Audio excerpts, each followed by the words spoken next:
Occasion ఏదైనా location ఎక్కడైనా తెలుగువారి వేడుక అంటే ఆలివ్ మిఠాయి ఉండాల్సిందే. ఎన్ని సంవత్సరాలు ఉంటాయి అమ్మా మీకు? నాకండి ఇప్పుడు 75. 75. ఇప్పటికి మీరు మాట్లాడే తీరు ఒకలాగుంది, పాట ఎత్తితే ఇంకొకలాగుంది వాయిస్. నాకు ఆల్మోస్ట్ చాలా మందికి గొంతులు పోయినాయి మీ వయసులో ఉన్న నాకు ఇప్పుడు మీది మటుకు ఆ బేస్ చూడండి అలానే వస్తుంది. అలాగా టిఎంఎస్ గారు పాడుతున్నామండి. నాకు ఎంత సంతోషం, టిఎంఎస్ గారు నేను పాడుతున్నామా అని.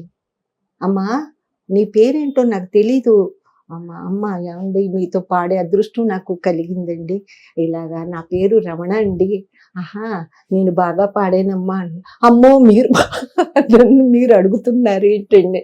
కాదమ్మా నేను డబ్బింగ్ పిక్చర్ చాలా పాడాను, Tamil to Telugu. Straight picture నీతోనే ఫస్ట్ ఇది పాడేది. లిరిక్ బాగుండాలి కదమ్మా. అయ్యో చాలా బాగా పాడారండి, చాలా సంతోషం అండి మీతో పాడినందుకు.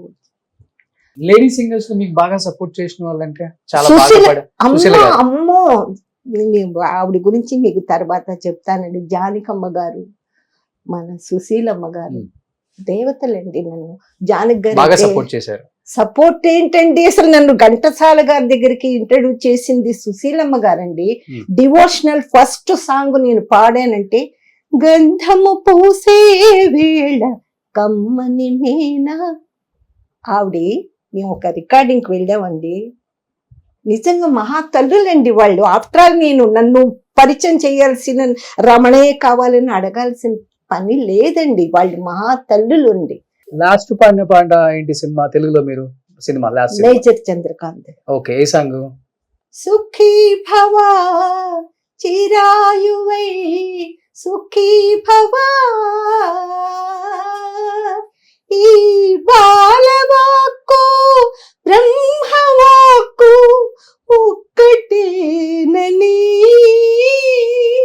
నిండుగా నూరేళ్ళుగా ఉండి పొమ్మని సుఖీ భవా చిరాయువై సుఖీ భవా.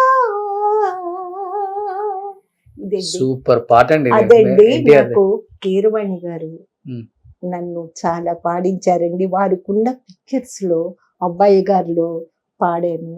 ఇంకా అయినా ఏది అవకాశం వచ్చిన కీరవాణి గారు, అలాగే వాసురావు గారు, హనుమంతరావు గారు, రాజేశ్వరరావు గారు, అన్నయ్య గారు ఒక్కళ్ళ సాంగ్స్ అన్ని సూపర్ ఉంటాయి. అవునండి. తడికెందుకు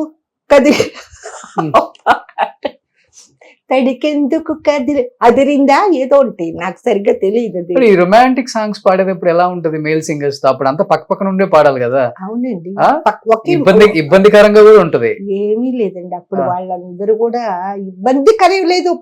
మరి ఆ పాట వచ్చినప్పుడు వాళ్ళెవరో మేమెవరో, మా పాట పోర్షన్ నేను పాడేస్తానండి. మిగతా అప్పుడు నేను సైలెంట్ గా ఉంటాను.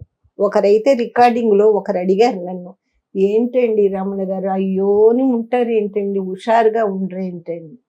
ఒక ఆయన వచ్చి హుషారంటే ఎలా ఉండాలి అని అడిగారు. ఒక ఆయన, ఆ అమ్మాయి పాటలో హుషారు చూపిస్తుంది, మిగతా అప్పుడు ఎందుకు అయ్యా హుషారు, ఆ పాటకు సిచ్యుయేషన్ తగ్గట్టుగా అమ్మాయి పాడుతుంది.